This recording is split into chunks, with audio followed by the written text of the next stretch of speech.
আজি আসলতে শতবৰ্ষীয় প্ৰতিষ্ঠা দিৱস উদযাপন কৰা হৈছে।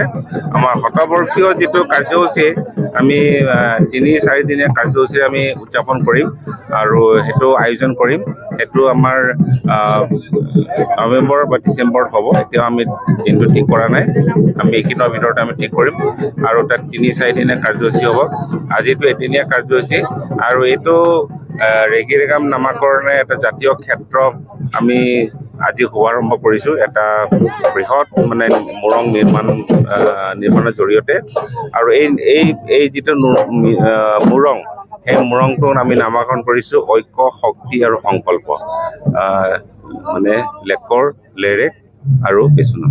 গতিকে এইটোৱে মিচিংসকলৰ শক্তিৰ বা ঐক্যৰ প্ৰতীক হিচাপে গণ্য কৰা হ'ব আৰু এক বৃহৎ এটা আমাৰ যিবিলাক বংশ আছে, মিচিঙৰ বিভিন্ন বংশ আছে, প্ৰতিটো বংশই মানে এটা খুঁটা তেওঁলোকে দান কৰিব। ইয়াত চৰকাৰী পইচাৰ এইটো নিৰ্মাণ কৰা নহ'ব, বিভিন্ন ধৰণৰ দান বৰঙণিৰে এই মোৰং নিৰ্মাণ কৰা হ'ব বুলি আমি সিদ্ধান্ত কৰিছোঁ আৰু ৰাইজে আগবাঢ়ি আহিছে, ৰাইজে যথেষ্ট উৎসাহিত হৈছে আৰু তেওঁলোকে দান বৰঙণি দিয়াৰ কাৰণে তেওঁলোক প্ৰস্তুত হৈছে আৰু ইয়াক আমি ইয়াৰ যিটো আমাৰ আমাৰ পৰিকল্পনা, এই পৰিকল্পনা এইখিনিৰ ভিতৰতে তৈয়াৰ কৰা হ'ব আৰু ইয়াতে বিভিন্ন আমাৰ কেন্দ্ৰীয় পুথিভঁৰাল হ'ব, কেন্দ্ৰীয় সাংস্কৃতিক বৌদ্ধিক প্ৰশিক্ষণ আৰু চৰ্চা কেন্দ্ৰ হ'ব আৰু ইয়াতে আমাৰ মিচিংসকলৰ জনজীৱনৰ সম্পৰ্কত যিবিলাক গছ, লতা, বন, শাক আছে তাৰ এটা আমি ইয়াতে এটা উদ্যান প্ৰতিষ্ঠা কৰোঁ। আজিও বহুতে গছ নিজে নিজে আনি ৰুইছে।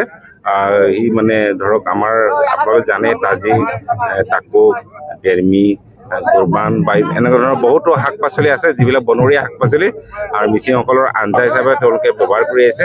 তেনেধৰণৰ শাক পাচলিবিলাক ইয়াতে ৰোপণ কৰা হৈছে আৰু এটা উদ্যান কৰি তোলাব আৰু ফল মূলৰ যিবিলাক থলুৱা ফল মূলৰ উদ্যান কৰি তোলাব আৰু থলুৱা যিবিলাক গছ লতা আছে গছ লতা উদ্যান সৃষ্টি কৰা হ'ব আৰু ইয়াতে আৰু এটা পৰিকল্পনা আমি লৈছোঁ, থলুৱা মাছৰ সংৰক্ষণ আৰু প্ৰজনন এটা কাৰ্য এটা লোৱা হৈছে আৰু এটা অৰ্কিড পাৰ্ক হ'ব আৰু এনেধৰণে আমি যিটো মিচিং জনগণৰ লগত সম্পৰ্ক থকা, যেনেকৈ যিটো আমাৰ এটা থলুৱা মানে আমাৰ যিটো মাছৰ মানে যিটো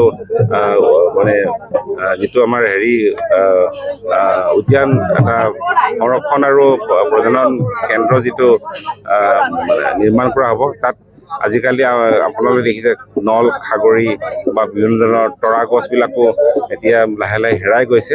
এনেধৰণৰ যিবিলাক গছ লতা আমাৰ মাছৰ কাৰণে উপযোগী যিবিলাক এটা বাসস্থান, এই বাসস্থানবিলাক ডেভেলপ কৰা হ'ব।